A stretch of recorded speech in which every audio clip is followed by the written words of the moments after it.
예,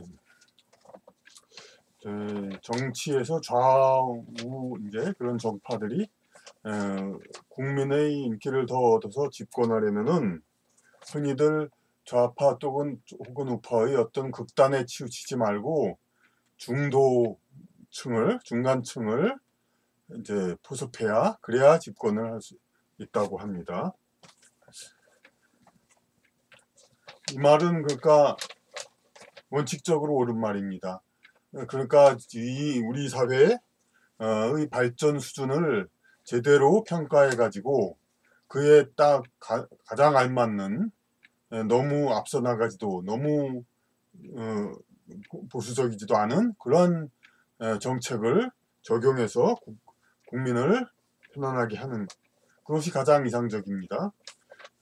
그런데 현실적으로는 이런 말을 어떤 이제 좌파적 정치, 우파적 정치가 있으면 그 어떤 그 명확한 분석이 없이 그냥 어, 섞어서 하든가 혹은 이제 기회주의적으로 어떤 이제 좌파 혹은 우파가 상대편의 어떤 정책을 따라 하는 것. 특히 이제 우파 정치인들이 그러니까 좌파 정치가 어느 정도 그 좀 선해 보이고 이제 국민의 인기를 얻기에 좋아 보이니까 이게 따라가는 거 이런 걸 갖다가 중도로 어떻게 착각하는 그런 경우도 있습니다만 이런 거 그러니까 제대로 하기에는 상당히 어려운 것입니다. 이런 거는 그럼 좀 이따가 다시 이념 관련된 면에서 자세히 다루기로 하고 좀 어려운 거니까. 근데 여기서 우리는 더 현실적인 문제를 어, 이야기하게 되겠습니다.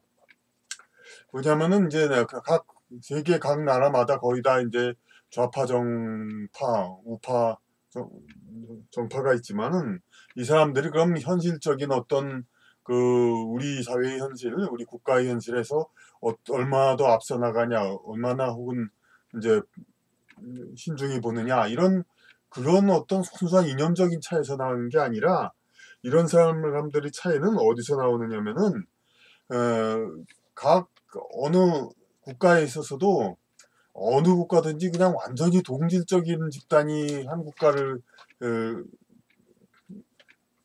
구성할 수는 없습니다. 그래서 상대적으로 어느 쪽으로 차이가 있는 그러한 이제 그런 파벌들이 있게 되는데 그들이 국가 사회 내에서의 서로 견해가 다르기 때문에 미국 같은 경우가 우리가 가장 그 외모상으로도 차이가 나고 표가 나기 때문에 가장 두드러지죠. 백인 보수 계층 이제 건국 1770년 건국 때부터 나라의 가치를 이제 주되게 에, 이끌어왔던 그런 계층이 있고 그 이후에 1800년 후에 노예 해방으로 인하여 늦게 이제 미국 사회에 참여하기 시작하고 그 이후에 이민 계층 특히 이제 기존의 그 미국 주민들과는 크게 구분되는 이게 북유럽계라든지 그런 쪽 이민들은 후에 왔더라도 대개 이제 미국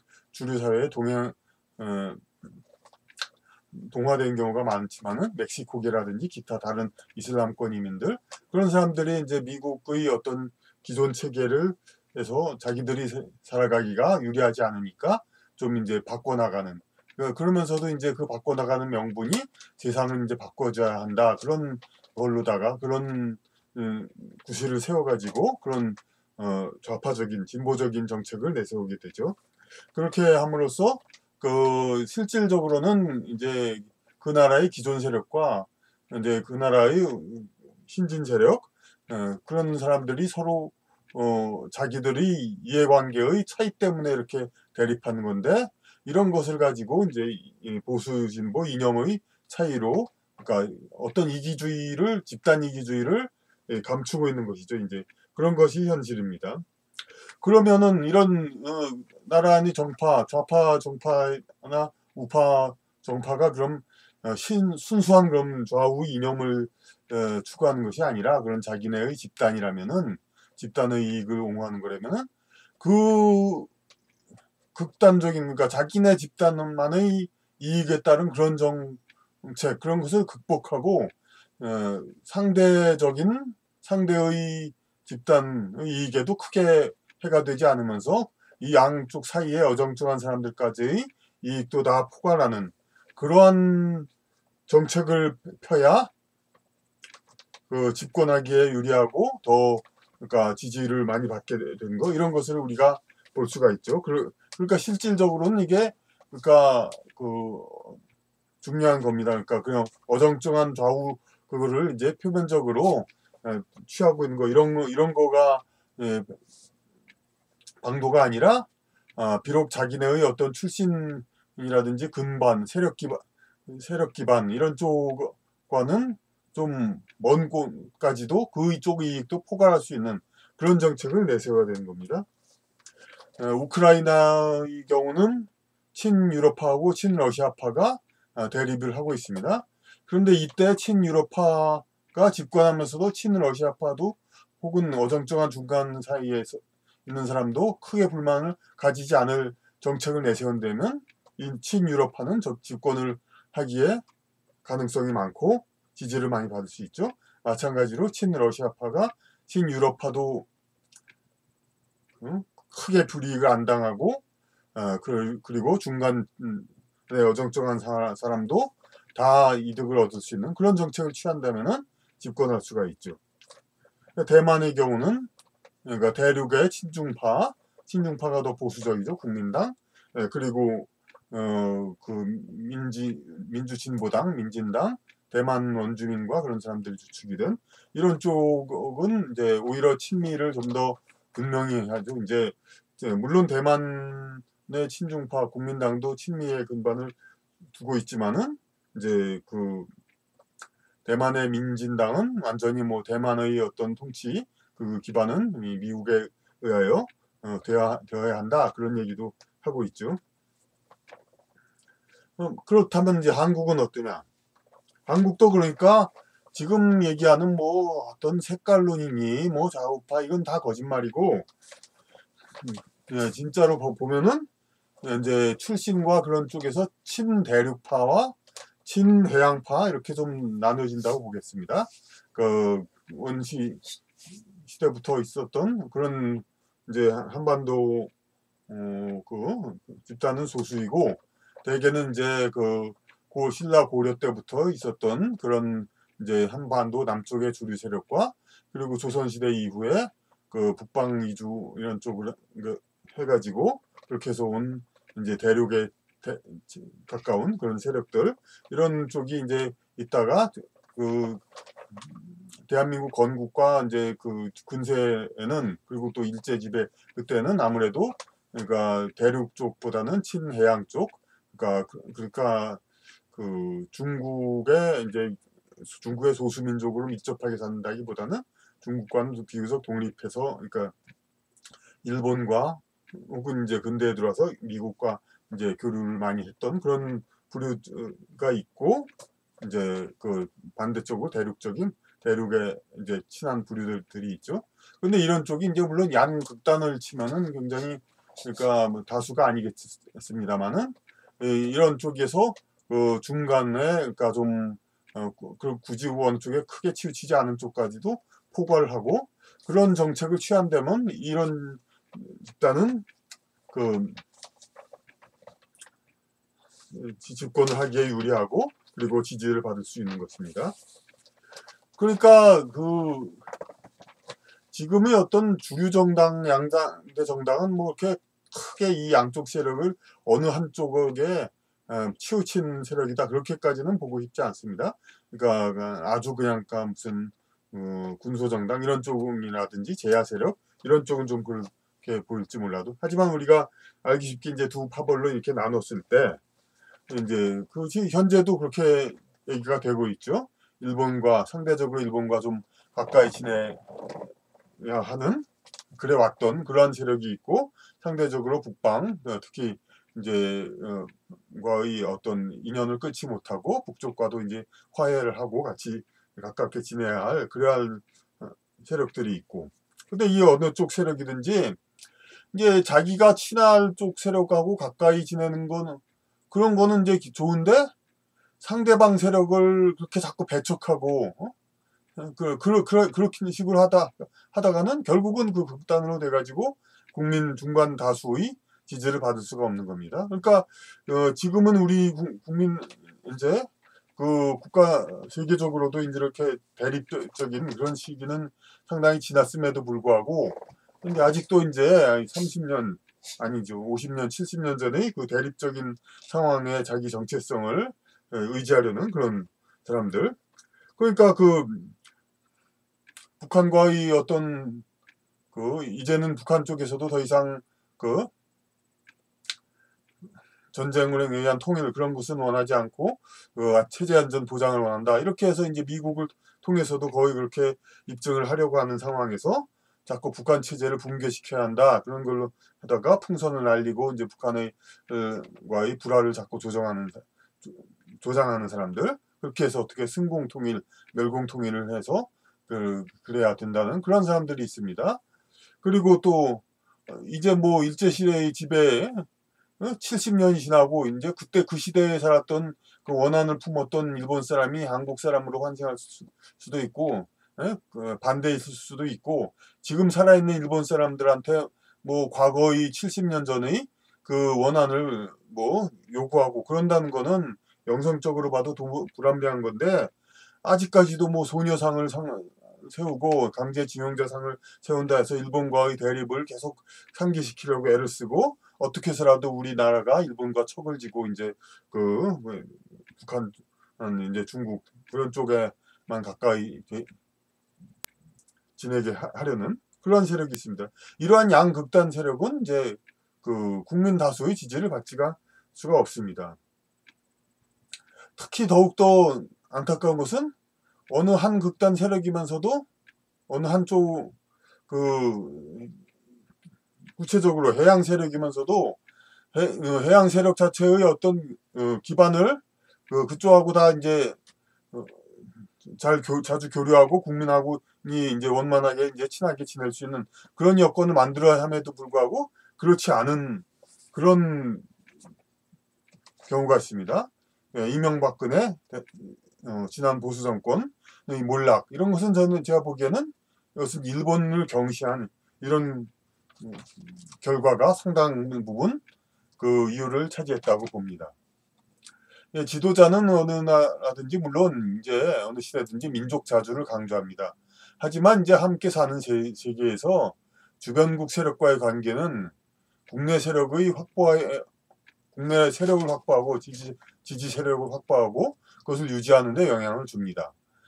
비단 해당 외국 지도자의 직접 지원이 아니더라도 그 나라가 도와주는 거 외세가 도와주는 게 아니다 하더라도 국내에서도 그 나라와 친한 국내 각계 세력이 그런 쪽 사람들의 지지를 받아야 되는 겁니다. 그러니까 그 일본과 가까이 지내면 지도자가 일본과 가까이 지내가지고 원만히 해가지고 교류가 활성화되면 일본과의 교류로서 이득을 얻는 그러한 많은 국민들의 지지를 받는 거죠. 예를 들면 대한민국 건국 당시에도 이제 이승만은 친미파고 김구는 친중파였죠. 그러니까 그런데 이제 김구의 지지 기반이었던 후원 세력인 장개석의 그 국민당이 이제 모택동에게 패망하였죠.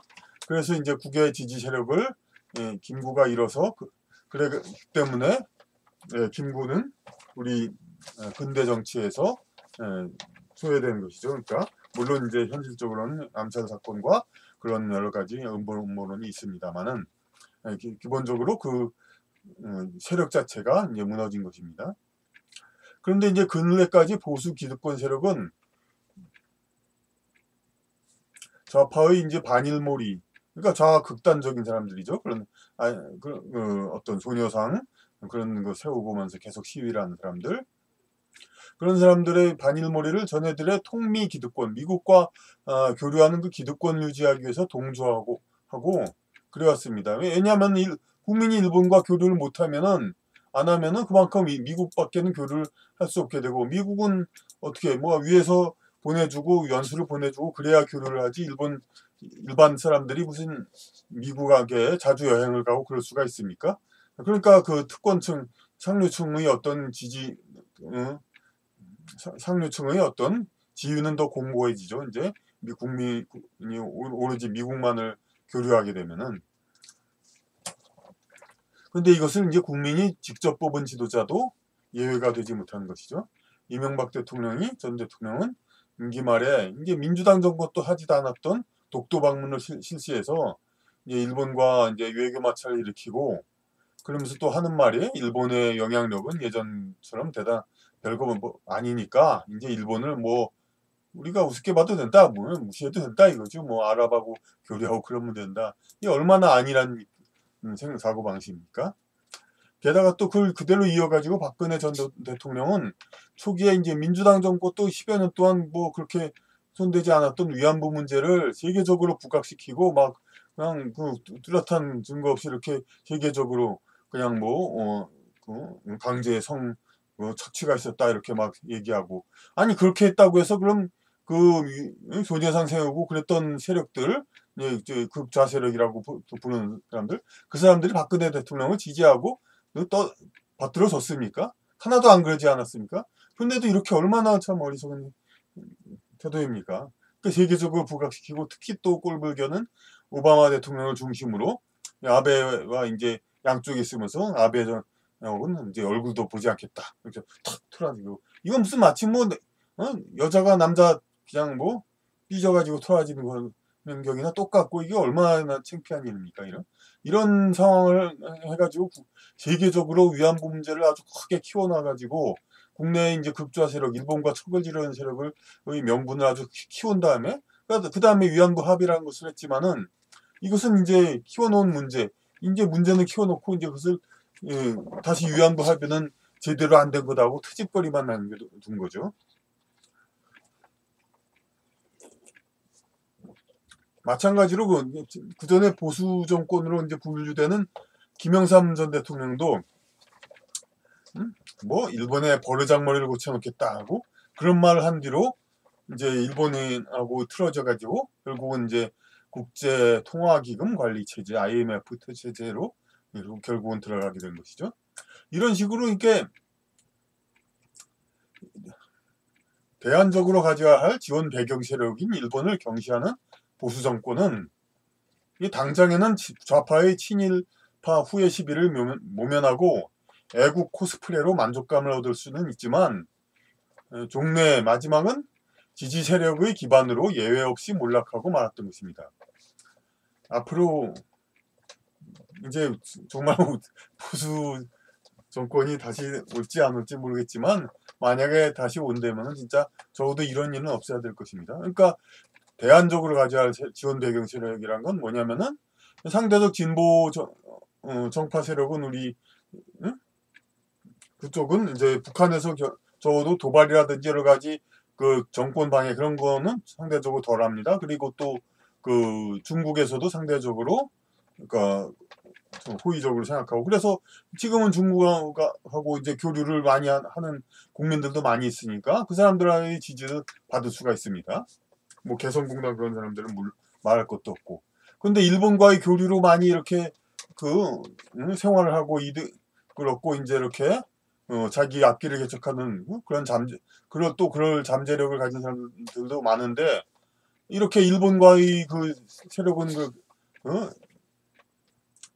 일본과의 관계는 이렇게 막 그야말로 우습게 알고 이렇게 자기네 상류층 미국과의 교류만 하면 된다 이런 식으로 생각을 하니까, 상대적 진보 세력이 중국과 북한 쪽에 약간의 지지 세력, 지원 배경을 받았다면은, 반대로 상대적으로 일본에서 그만큼 또 이 정권이 우리의 이익을 위해서 좀 지탱해 줘야 되겠다, 지탱이 돼야 되겠다. 그래서 좀 더 지원을 하고 그러는 상황이 돼야 하는데, 이런 보수 정권이라는 사람들이 그러니까 일본에 그렇게 아주 외교 마찰이나 일으키고 지원이 아니라 그러니까 국민 교류 그런 걸 경색시키고 이러니까 결국 일본에서도 이런 한국 보수 정권이라 봐야 자기네 득되는 거 하나도 없고, 특히 일본과 교류 많이 하는 국내 이제 국민들도 이 사람 이 정권 뭐 도와줘봐야 아무 소용 없다는 거 그런 걸 알게 되는 거죠. 그러니까 이런 이제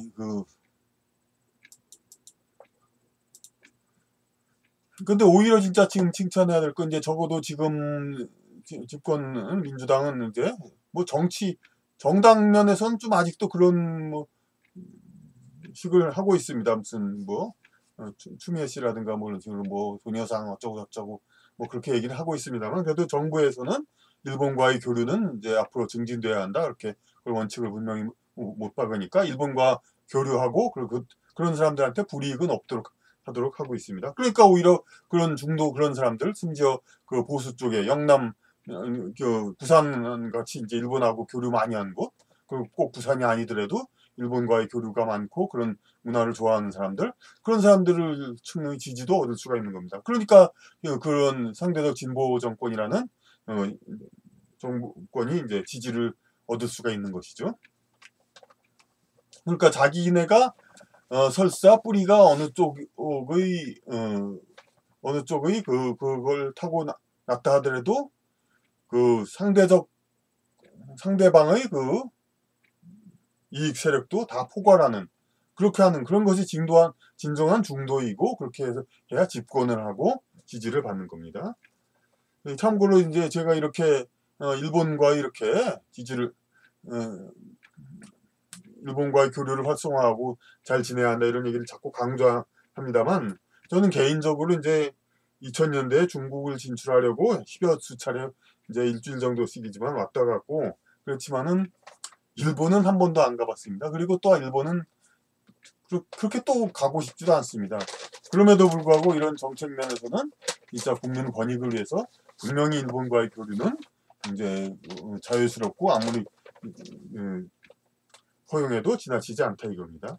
제가 일본을 잘 갈 생각이 많지 않고 그렇게 뭐 생각은 아마 일본에서의 전쟁이 있었더라도 그렇게 좋지 않았던 거, 행복하지 않았던 것 같은 느낌도 있습니다. 그리고 일본의 스타일, 그러니까 그런 어떤 묘한 어떤 그 스타일 있잖아요. 그러니까 그런 것들에 대해서 그렇게 공감이 그렇게 가지 않고 그냥 전형적인 이제 한국이나 혹은 굳이 하자면 중국 그쪽하고 스타일이 좀 비슷한 그런 기질이 있기 때문에 그렇겠습니다. 그러니까 이런 걸로 무슨 참고를 할 수 있냐면은 이 자신이 없는 정권, 자기네가 국민을 정말 행복하게 통치할 수 있는 그런 자신이 없는 사람들은 그런 정권은 이렇게 국민을 어떻게 해서라도 외국과 교류를 하지 못하게 가장 그런 나라가 북한이죠. 여태까지 앞으로 어떻게 될지 모르지만 그것도 물론 희망사항이지만 그 국민을 행복하게 한다는 거 그런 자신감이 없으니까 외국과 교류를 이제 어렵게 만들고 국민을 그건 이제 우리 한국도 마찬가지지만 자신이 없으니까 국민이 한자를 몰라가지고 이웃 나라하고 교류가 어렵게 만들고 그런 아주 졸렬한 방법을 써서 국민을 이제 이 작은 반도에 가둬가지고 아까 이 나라에서 어렵더라도 외국에서 개척하지 못하게 새 삶을 개척하지 못하게 그렇게 막는 겁니다. 그러니까 그렇게 해서 그러자도 요새 출산율 저하로 밑에 일을 할 사람이 줄어드는데 또 빠져나갈까 두려운 거죠. 이제 지도층이라는 사람들이. 근데 이제 이렇게 개방을 해도 삼각처럼 그렇게 이제 몰려가지 않는다는 겁니다. 그러니까 지금도 젊은 층이 이제 일본에서 취직 자리가 많아져서 많은 사람들이 일본에 가서 새로운 기회를 얻을 수가 있습니다. 그런데 그렇다 하더라도 일본에 물론 어느 정도는 일본에 가서 그냥 거기 또 뿌리 박는 사람도 있을 겁니다. 뭐 중국도 예전에 그 어떤 파견 가가지고 거기 눌러 앉은 사람들을 제가 많이 봤었고 하지만 또 상당수 적어도 대다수는 7, 80% 이상 한국 사람은 또 한국 스타일이 있기 때문에 그 이웃 나라와 개방을 해도 또 어떤 물질적으로는 외국이 조금 더 잘 산다 하더라도 이 한국에서 사는 거 이런 것을 택하게 됩니다. 대부분은 그러니까 그런 것을 두려워하지 않고 국민을 행복하게 할 수 있는 정권, 그럴 자신 있는 정권이라면은 일본하고 중국 어느 쪽하고도 이제 교류를 자기네 집권의 뿌리가 어느 쪽, 자기네가 원래 친해양 세력의 이제 탄생 배경을 가졌다든가 혹은 친대륙 세력의 탄생 배경을 가진 정파이든 간에 진정 국민을 위한다면은 어느 쪽의 국민이든지 다 외국 교류를 원활히 하고, 그리고 그런 국민의 기회를 충분히 제공하고, 그런 이제 그 인위적인 어떤 뭐 정치 쇼적이고, 그러니까 그런 이제 외국과의 불화 이런 게 속아넣는, 이제는 더 이상 속는 사람도 많지 않을 겁니다. 비교적 그렇게 그 위안부 문제, 독도방 뭐 이런 식으로 이 열광해 봐야 그때 그 열광했던 사람들은 속으로 좋아했던 사람들은 그 하늘이 두 쪽 나도 이명박근혜를 좋아하지 않았을 촛불 시위 중에 극렬한 사람들, 그런 사람들 뿐이었습니다. 그런 사람들만 좋아했습니다. 그 태도를 보고 이명박근혜를 지지했던 사람 하나도 없다고도 해도 과언이 아닙니다. 독도를 방문하고 위안부를 국악시켰다고 해서. 그러니까 그런 것은 앞으로는 어느 정권이 집권해도 외국과의 불화로 국민을 그러니까 그것을 지지하게 할 거라는 그런 캐캐묵은 애국심, 그런 걸로 그런 착각은 하지 말고 국민에게 많은 기회를 주면서 이렇게 국민에게 최대의 행복, 어느 것이 최대의 행복인가, 그것을 이제 고민하는 그런 정치가 되어야 하겠습니다.